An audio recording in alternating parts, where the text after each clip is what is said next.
तुम करो तो रासलीला, हम करो तो कैरेक्टर ढीला। मतलब क्या रासलीला कैरेक्टर ढीला की लीला थी? उत्तर दो। तो फिर क्या था रास? क्या जानते हैं आप लोग रास के बारे में?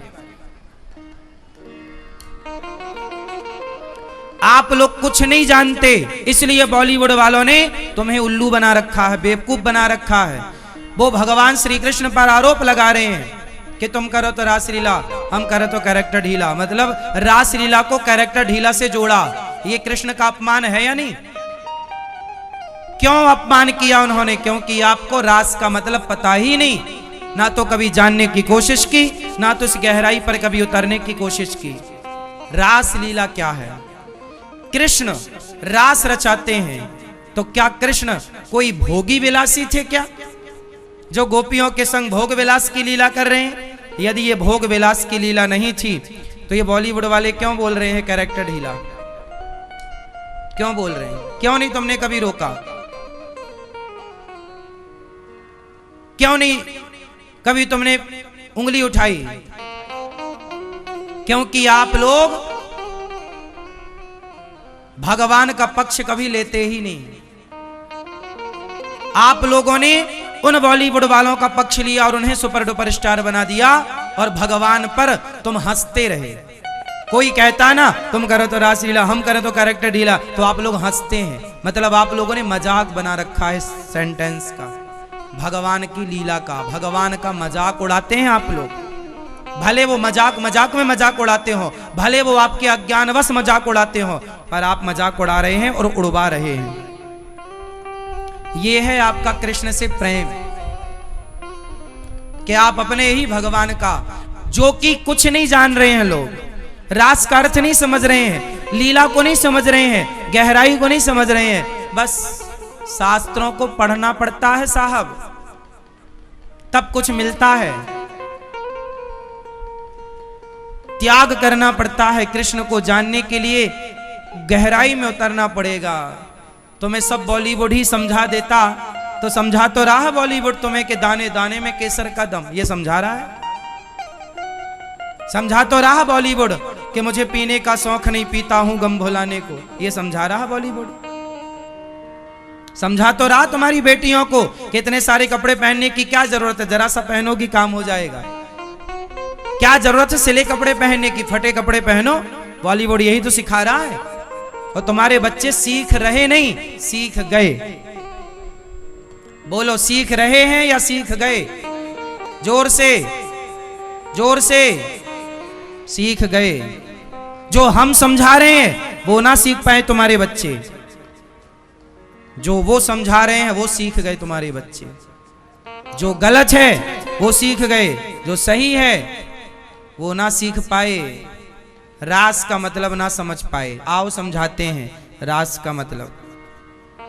रास मतलब क्या होता है? जिस श्री कृष्ण ने रास रचाया वो कृष्ण कौन है पहले ये जानो। कृष्ण कौन है? जोर से। कृष्ण वो भगवान है, रास वो लीला है जिस लीला में शंकर जी आते कैलाश से भागे भागे, हे श्याम सुंदर, हे प्रभु सुनो, हमें भी इस रास में सम्मिलित कर लो। हाँ या ना? वो शिव जिन्होंने तीसरी आंख खोली तो कामदेव जल गया। जिन्होंने तीसरी आंख खोली तो कामदेव को जलाने वाले, कामदेव मतलब काम वासना, कामदेव मतलब काम को जलाने वाले शिव कह रहे हैं, हे प्रभु, हे श्याम सुंदर, हमें अपने रास में सम्मिलित कर लो। तो जिस रास में कामदेव को जलाने वाले शिव सम्मिलित हो रहे हैं, क्या वो लीला कैरेक्टर ढीला की लीला हो सकती है? वो शिव कह रहे हैं हमें रास में सम्मिलित करो। पार्वती जी से कह रहे हैं साड़ी पहनाओ। आज भी वृंदावन में गोपेश्वर महादेव हैं, जहां शिव जी का श्रृंगार गोपी रूप में होता है। यहां पर शंकर जी भी आते हैं तो गोपी बनकर। गोपी मतलब स्त्री नहीं, गोपी मतलब स्त्री नहीं, गोपी मतलब भाव, गोपी भाव। गोपी मतलब राधा की तरह भाव, गोपी मतलब वो कृष्ण के विरह में, प्रेम में डूबा हुआ भाव। भाव समझते हैं ना। जैसे एक मां का भाव है बच्चे के प्रति, जहां दिखता है तुरंत उठा के छाती से लगाती है, दूध पिलाने लगती है, चुम्बन करने लगती है, गालों को चूमने। तुम भले 50 साल के हो जाओगे, लेकिन जब साल 2 साल बाद घर लौटोगे ना कहीं बाहर से, तो तुम्हारी माँ यदि होगी तो तुम भले 50 साल के हो गए, तुम्हें माँ तुरंत गले लगा के तुम्हारे गालों को चूमेगी, हाँ या ना? तुम्हारे माथे को चूमेगी। बोलो हाँ। वही माँ का है प्रेम, वही है माँ का भाव बच्चे के प्रति। माँ का इसलिए तो जब लड़का शादी करने जाता है, शादी करने मतलब 25 साल का हो गया, शादी करने जा रहा है, तो माँ उस शादी करने वाले बच्चे को बुलाती है और बोलती पहले मेरा दूध पी। शादी के पहले माँ अपने बच्चे को दूध पिलाती है। क्यों? क्योंकि माँ उस बच्चे को उसी भाव से देख रही है कि तू तो मेरा छोटा सा बाल गोपाल है, तू भले बड़ा हो गया समाज के लिए, संसार के लिए, पर मेरे लिए तो मेरा बच्चा है। ये भाव है माँ का। इस भाव से देखती है माँ आपको। माँ आपको किस भाव से देखती है?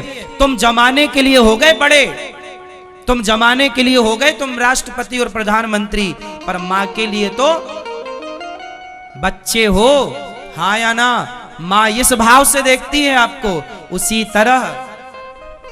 तरह जो गोपियों की तरह कृष्ण को केवल भगवत भाव से देखे, कृष्ण के प्रेम में डूबी, वो गोपी भाव है। इसलिए वृंदावन में रास हुआ और जो जो आए गोपी बनकर आए, मीन्स गोपी की तरह भाव लेकर के आए। कृष्ण को पाने की चाह ही गोपी भाव है। कृष्ण को पाना ही गोपी भाव है। और रास क्या था? जैसे हमारे देश में एक सम्मेलन हुआ G20। क्या हुआ? क्या था ये G20? दिल्ली में हुआ ना? क्या था ये G20? सम्मेलन था। 20 देश के राजा आए, 20-25 देश के, और देश के नेताओं ने एक दूसरे से, हमारे देश के नेता उन देश के नेताओं से मिले, साथ में खाया पिया, गले मिले, वो मिलन था, हाँ या ना? एक नेता का दूसरे नेता से क्या था? मिलन। उस मिलन का नाम क्या रखा? G20। क्या उस मिलन में कोई विलासिता थी क्या?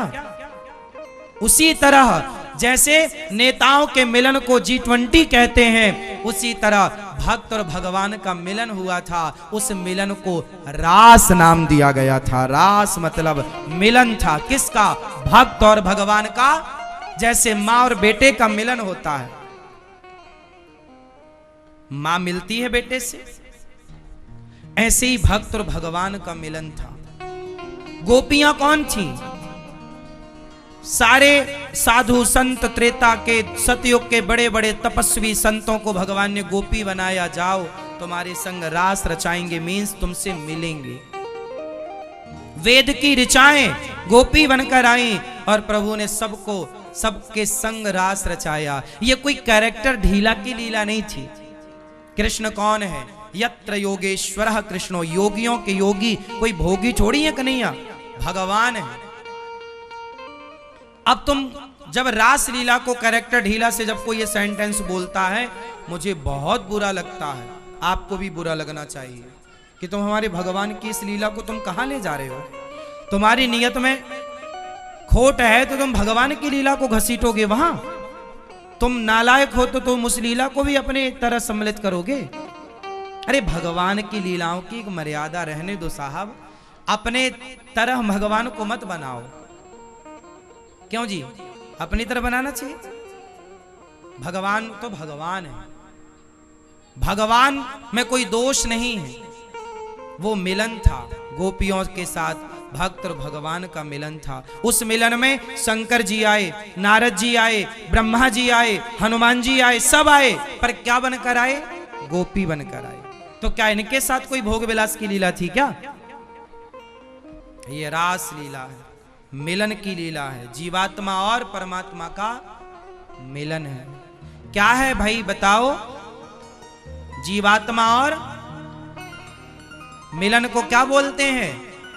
रास। रसो वैसा, कृष्ण का नाम रस है। चलो बताओ, जिस समय श्री कृष्ण ने रास रचाया उस समय श्री कृष्ण की उम्र कितनी थी, एज कितनी थी, आयु कितनी थी, आप बताओ। 10.5 साल में तो वृंदावन छोड़ के मथुरा ही चले गए हैं। कितने साल थे?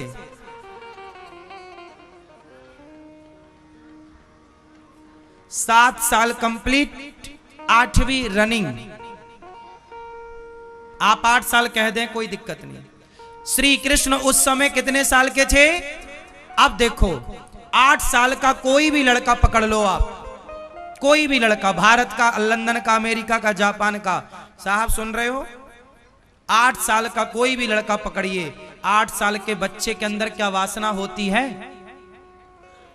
आप बताओ।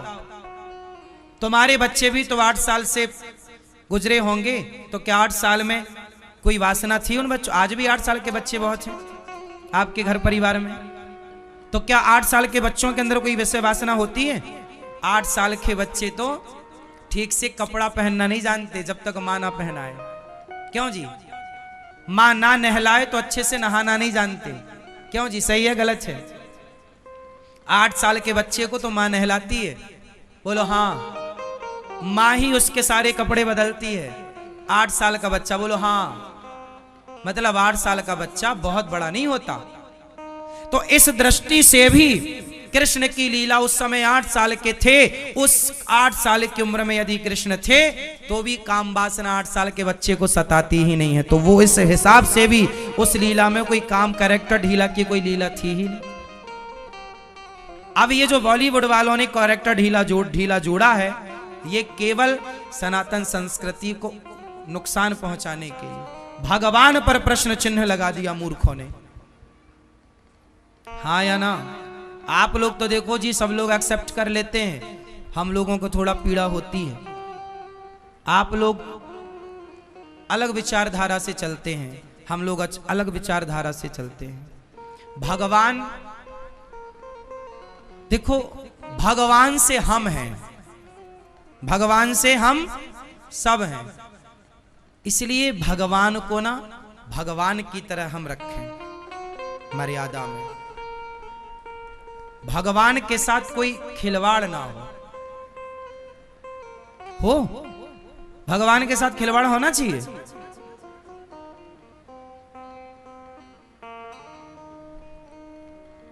इसलिए आप लोगों को जागरूक होना चाहिए और भगवान से प्यार करो, उनकी लीलाओं को जानो, उनके हर चरित्र को समझो। हम इसलिए आपको सब चीजों का रहस्य समझा रहे हैं, बाकी तो तुम्हें सब पता है, तुम्हें कुछ समझाने की जरूरत नहीं है।